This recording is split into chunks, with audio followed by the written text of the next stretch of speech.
Cerita tangan-tangan pekerja IKN garap proyek Ibu Kota. Progres pembangunan proyek Ibu Kota Nusantara, IKN, sudah mencapai 38%. Targetnya pada Maret 2024 Istana Kepresidenan sudah rampung digarap. Di balik berjalannya proyek ini, ada banyak tangan-tangan pekerja yang membangun ibu kota baru itu siang hingga malam.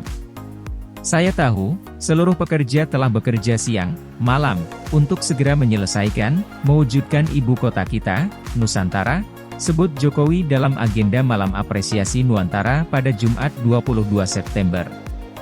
Sejumlah pekerja curhat mengenai kisah mereka dalam pusaran mega proyek tersebut. Salah satunya Saiful yang bertugas menyelesaikan proyek tempat pengolahan sampah terpadu, TPST, 1 IKN. Pekerja asal Bogor itu menuturkan nantinya sampah-sampah yang ada di ibu kota bakal diproses, tapi bukan dengan sistem open dumping, melainkan bakal didaur menjadi energi. Jadi pencemaran akibat sampah tak ada. Nanti ada IPL, instalasi pengolahan air lindi. Kurang lebih sama seperti di Balikpapan, TPS Manggar. Jadi tak ada bakar sampah, kata Saiful. Meski demikian, detail mengenai TPST tersebut tak terlalu dikuasai oleh Saiful. Dirinya hanya bertugas untuk membangun wadah itu. Yang pasti, tempat pengelolaan sampah ini lebih ramah lingkungan. Air lindinya juga bakal dikelola dengan apik. Progresnya 5% karena proyeknya baru jalan 4 bulan, sebutnya. Saiful sudah berada di Penajam Pasar Utara, Kalimantan Timur selama 2 pekan. Ia mengaku dijanjikan upah Rp4 juta hingga Rp5 juta per bulan. Sebab itu, dirinya tertarik bekerja untuk IKN. Dirinya pun mengaku bangga menjadi bagian dari pembangunan ibu kota baru tersebut. Daerah yang kami bangun ini bakal menjadi ibu kota baru Indonesia setelah Jakarta. Jadi pasti senang dan bangga, tuturnya. Selama berada di lokasi proyek, Saiful mengaku sedikit terganggu dengan debu. Mungkin itu menjadi tantangan tersendiri, sebab debu di lokasi proyek memang wajar. Terlebih jalurnya pengerjaannya masih tanah. Kami juga selalu dibekali dengan safety saat berada di lokasi, tuturnya. Setali 3 uang, pekerja bernama Aryo juga berkisah selama mengerjakan proyek jalan di IKN selama setahun terakhir. Kali ini, dia dan rekan-rekannya mendapat bagian pengerjaan jalur tapak utama yang disebut dengan Sumbu Kebangsaan.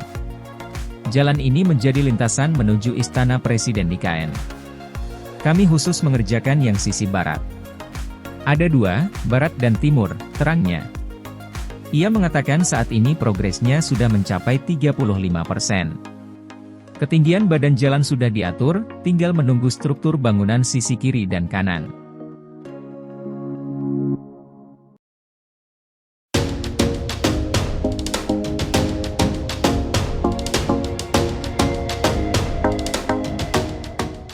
Sanggoe minta Menteri PUPR bangun skatepark di IKN, Basuki, SIP. Basuki Hadimulyono mengiyakan permintaan atlet skateboard Sanggoe Dharma Tanjung yang berharap Menteri Pekerjaan Umum dan Perumahan Rakyat sekaligus Chef de Mission kontingen Indonesia di Asian Games Hangzhou itu membangun skatepark di ibu kota negara. Basuki bertemu langsung dengan Sanggoe setelah menyaksikan atlet 21 tahun asal Bali itu merebut medali perak nomor Main Street di Qiantang Roller Sports Center, Hangzhou, China, Rabu. Saya selama ini latihan mandiri di Bali, sejak umur 5 tahun saya sudah main skateboard, kata Sanggoe yang juga merupakan runner-up Asian Games 2018 di nomor yang sama itu. Karena selama ini berlatih tanpa didampingi pelatih definitif, Sanggoe pun berharap ke depannya pemerintah menaruh perhatian yang lebih besar kepada olahraga skateboard dan mengutarakan apa yang ada di benaknya kepada Basuki. Saya ingin ada pelatnas nantinya. Saya juga ingin nanti di IKN ada arena skateboard, Pak, kata Sanggoe. SIP, kata Basuki menyetujui. Saya tadi juga sudah diberi pesan bahwa katanya di Taman Mini ada skatepark yang terbengkalai, nanti saya perbaiki, kata Basuki. Basuki ditunjuk sebagai CDM untuk memimpin 413 atlet Indonesia yang berlaga di Asian Games Hangzhou. Dia telah terlibat langsung memberi semangat para atlet Indonesia yang telah bertanding di sejumlah cabang olahraga seperti dayung, wusu, menembak, tenis, hingga skateboard. Dengan target 12 medali emas, Indonesia hingga Rabu telah mengoleksi 3 emas, 2 perak dan 6 perunggu dan bercokol di peringkat 8 klasemen.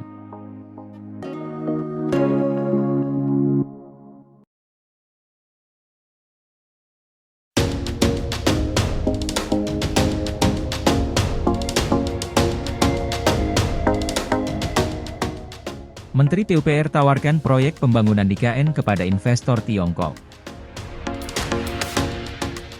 Menteri Pekerjaan Umum dan Perumahan Rakyat, PUPR, Basuki Hadimulyono menawarkan proyek pembangunan infrastruktur di Ibu Kota Negara, IKN, Nusantara, Kalimantan Timur kepada investor Tiongkok. Saya menawarkan kepada investor Republik Rakyat Tiongkok untuk membahas peluang kerja sama investasi melalui skema kerjasama pemerintah dengan badan usaha, KPBU, dalam pembangunan infrastruktur di IKN Nusantara, ujar Basuki dalam keterangannya di Jakarta, Selasa. Menurut dia, skema pendanaan pembangunan di IKN dari APBN hanya mencakup sekitar 20% dari total kebutuhan investasi IKN. Sedangkan untuk sisanya pemerintah Indonesia membuka peluang bagi investor lokal dan asing untuk berpartisipasi dalam pembangunan IKN melalui skema KPBU. Investasi di IKN diantaranya untuk membangun fasilitas pendidikan, kesehatan, perumahan, pusat kebudayaan dan olahraga, serta perkantoran, katanya.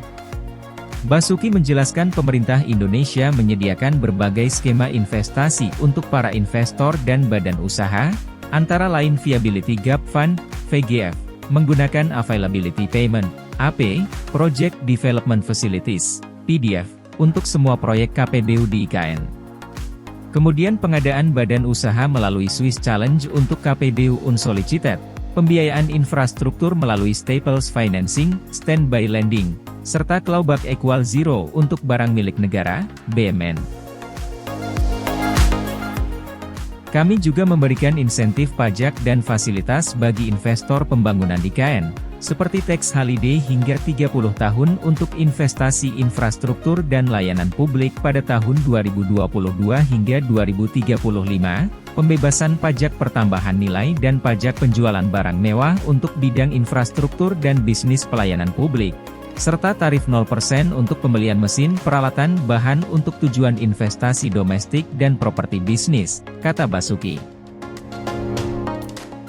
Sebelumnya, Basuki Hadimulyono menghadiri penandatanganan Memorandum of Understanding, MOU, antara PT Brantas Abipraya dengan Zhejiang Dafeng Industries di Hangzhou, China, Selasa 26 September.